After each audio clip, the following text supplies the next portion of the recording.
di sini kami dari kelompok pertama, yaitu saya sendiri, Ajeng Julia Wolansari Rosita, dan rekan saya Muhammad Rizal Zaini. Oke, di sini saya ingin mempresentasikan tentang artificial intelligence. Sebelum kita membahas tentang artificial intelligence, saya ingin membahas terlebih dahulu tentang latar belakangnya. Oke, pada era 1940, sekitar itulah ya, di mana komputer itu baru ditemukan, dan di saat itu tuh komputer masih hangat-hangatnya. Waktu itu komputer hanya berguna untuk alat hitung-hitungan saja, dan ya seperti kalkulator pada saat inilah. 10 tahun kemudian, pada era 50-an, komputer dikembangkan lagi sebagai alat pengambilan keputusan. Nah, program itulah yang sekarang jadi cikal bakal kecerdasan buatan.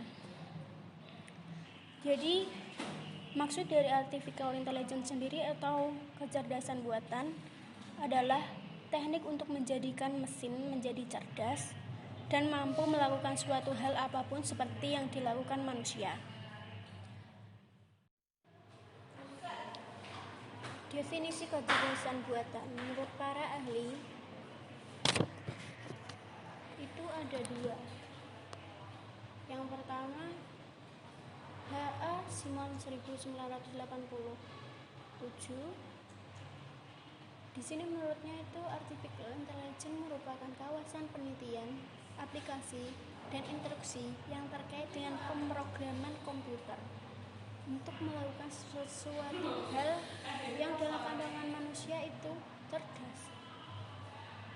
Dan yang kedua, Rich and Smith 1991, kecerdasan buatan AI merupakan sebuah studi tentang bagaimana membuat komputer itu melakukan hal-hal yang pada saat ini tuh dapat dilakukan lebih baik oleh manusia. Nah, yang tadi kan definisi menurut para ahli. Sekarang definisi kecerdasan buatan menurut Wikipedia. Di sini ada Encyclopedia Britannica, yaitu kecerdasan buatan itu tuh merupakan cabang dari ilmu komputer yang dalam merepresentasi pengetahuan lebih banyak menggunakan bentuk simbol-simbol daripada bilangan dan memproses informasi berdasarkan metode heuristik atau dengan berdasarkan sejumlah aturan. Itu menurut Encyclopedia Britannica. Nah, tujuan dari artificial intelligence itu sendiri itu ada 3 sebenarnya. Yang pertama itu membuat mesin menjadi lebih pintar, yaitu tujuan utamanya ya. Jadi gini, yang awalnya dulu itu hanya menjadi mesin ketik atau mesin hitung-hitungan saja, tapi itu sekarang tuh udah digunakan untuk ya berbagai macam hal seperti editing, multimedia, bisa juga dipakai untuk game dan lain-lain. Nah, itu tujuan yang pertama. Sekarang tujuan yang kedua, yaitu memahami apa itu kecerdasan. Itu tujuan ilmiahnya ya. Yang awalnya itu komputer tuh dianggap mampu untuk memecahkan masalah secara efektif, efisien, dan lebih teliti daripada manusia. Itu tujuan ilmiahnya. Yang tujuan ketiga yaitu membuat mesin lebih bermanfaat. Itu tujuan entrepreneurial. Ya itulah. Itu tuh kecerdasan buatan itu meningkatkan akurasi pemrosesan dan menjadikan pekerjaan manusia itu menjadi lebih ringan dan mudah tentunya dengan hasil yang maksimal. Itu tujuan dari kecerdasan buatan. Arah AI AI itu mengembangkan metode dan sistem untuk menyelesaikan masalah tanpa mengikuti cara manusia menyelesaikan masalah. Jadi AI itu di sini tuh menyelesaikan masalah itu beda dengan manusia, yang disebut sistem pakar atau expert system.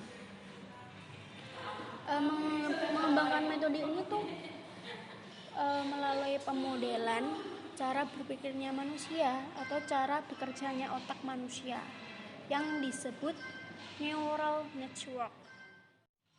Dan AI di sini itu dipandang dalam berbagai perspektif. Yang pertama, dari perspektif kecerdasan intelligent.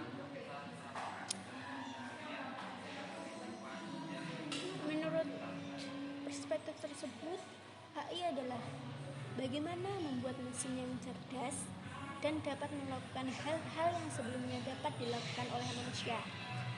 Itu dari perspektif kecerdasan. Yang kedua, dari perspektif bisnis.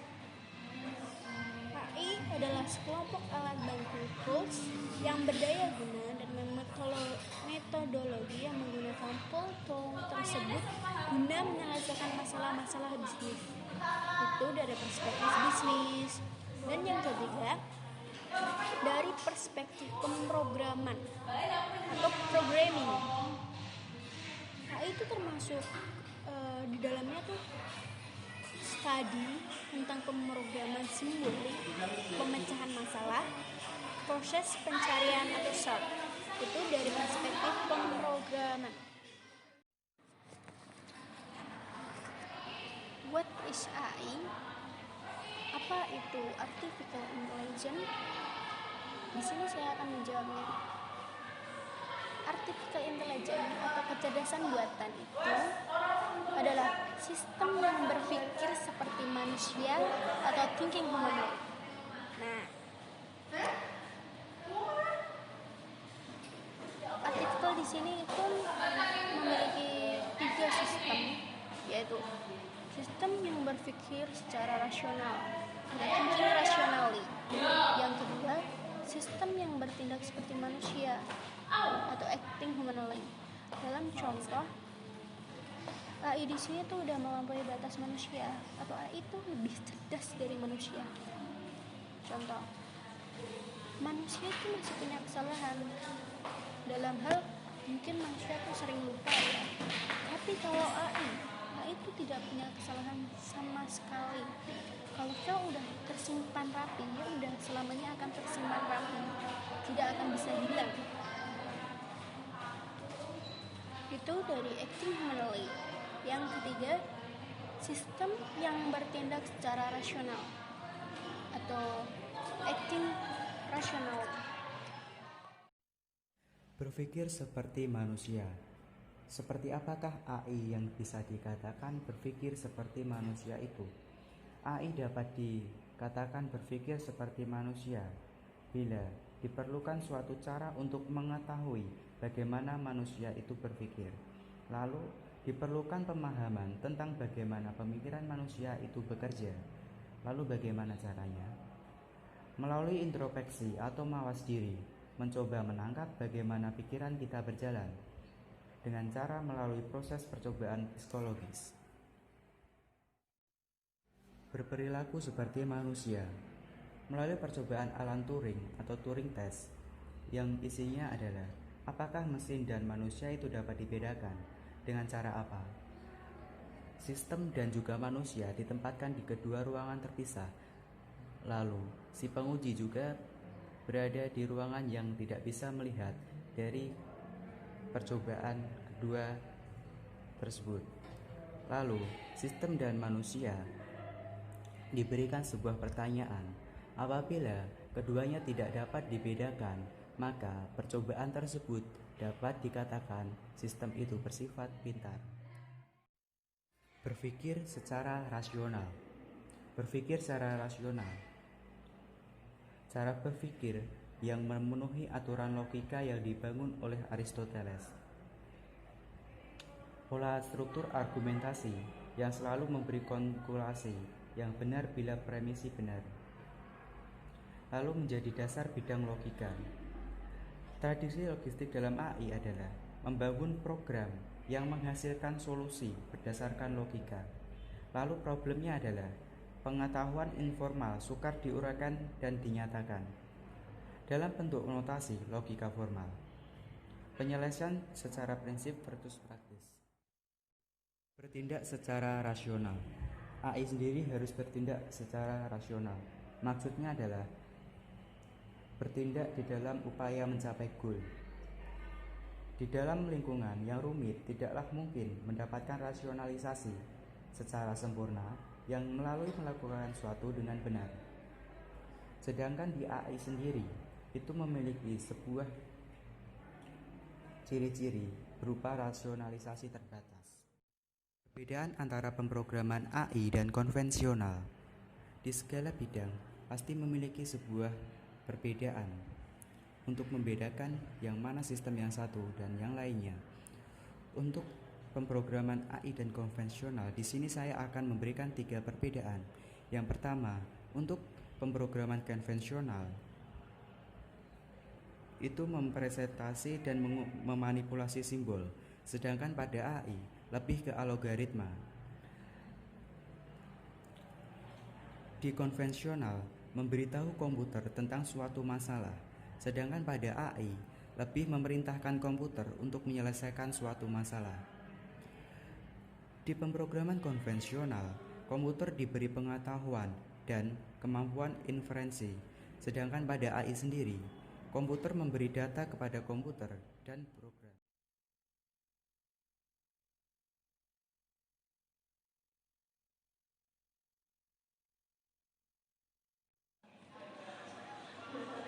Kelebihan kecerdasan buatan atau AI itu di sini mempunyai kelebihan ya, yaitu kelebihannya itu ada 6. Yang pertama, AI itu lebih bersifat permanen. Kedua, lebih mudah diduplikasi dan disebarkan. Yang ketiga, lebih murah. Yang keempat, bersifat konsisten dan teliti karena kecerdasan buatan adalah bagian dari teknologi komputer, sedangkan kecerdasan alami senantiasa berubah-ubah. Jadi tadi manusia itu sering berubah-ubah ya, karena lupa mungkin. Yang kelima ya, dapat didokumentasi. Di sini AI dengan mudah dapat didokumentasikan dengan cara melacak setiap aktivitas dari sistem tersebut. Yang keenam, dapat mengerjakan beberapa tes lebih baik dan lebih cepat dibandingkan manusia. Itu kelebihan dalam AI. Kelebihan apa saja yang dimiliki kecerdasan alami? Kecerdasan alami itu memiliki kelebihan tersendiri dibandingkan dengan kecerdasan buatan. Apa saja itu? Yang pertama, kecerdasan alami lebih bersifat kreatif. Tentu saja manusia memiliki kemampuan untuk menambah pengetahuan, sedangkan pada AI sendiri, untuk menambah pengetahuan harus dilakukan melalui sistem yang dibangun. Selanjutnya, manusia atau kecerdasan alami memungkinkan orang untuk menggunakan pengalaman atau pembelajaran secara langsung, sedangkan pada AI sendiri harus mendapatkan masukan berupa input-input simbolik. Lalu pada kecerdasan alami memiliki kelebihan pemikiran manusia dapat digunakan secara luas, sedangkan kecerdasan buatan sangat terbatas. Berikut ini ada beberapa contoh aplikasi yang menggunakan teknologi AI. Yang pertama adalah pengolahan bahasa secara alami atau natural language processing. Contohnya adalah komputer, tolong hapus semua file hanya dengan mengklik delete lalu enter. Lalu ada translator bahasa Inggris ke bahasa Indonesia, begitu juga sebaliknya. Dan ada fitur text summarization, ada pengenalan ucapan atau speech recognition. Lalu selanjutnya ada telepon untuk penderita bisu tuli. Ada juga teknologi AI yang disematkan untuk alat tunawicara. Lalu Teknologi AI juga disematkan pada sistem robotika dan juga games. Lalu, di bagian apakah AI itu digunakan? AI digunakan dalam layanan kesehatan. Penerapan AI dalam memberikan pengobatan dan pembacaan sinar X yang dioperasionalkan. Yang selanjutnya adalah dalam dunia retail. AI menyediakan kemampuan belanja virtual yang menawarkan rekomendasi yang dipersonalisasi dan mendiskusikan opsi pembelian dengan konsumen. Lalu di segi manufaktur, AI dapat menganalisis data LOT pabrik saat mengalir dari peralatan yang terhubung untuk memperkirakan beban dan permintaan yang diharapkan menggunakan jaringan secara berulang. Lalu dalam dunia perbankan, AI kecerdasan buatan meningkatkan kecepatan, presisi, dan keefektifan upaya manusia.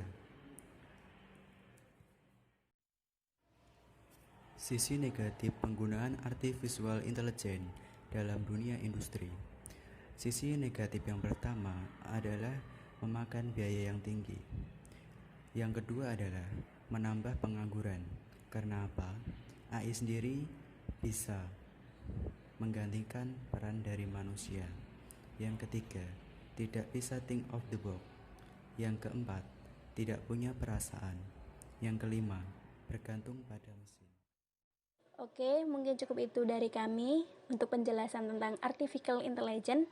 Apabila ada yang salah, mohon dimaafkan karena memang manusia tempatnya salah. Cukup sekian dan terima kasih. Wassalamualaikum warahmatullahi wabarakatuh.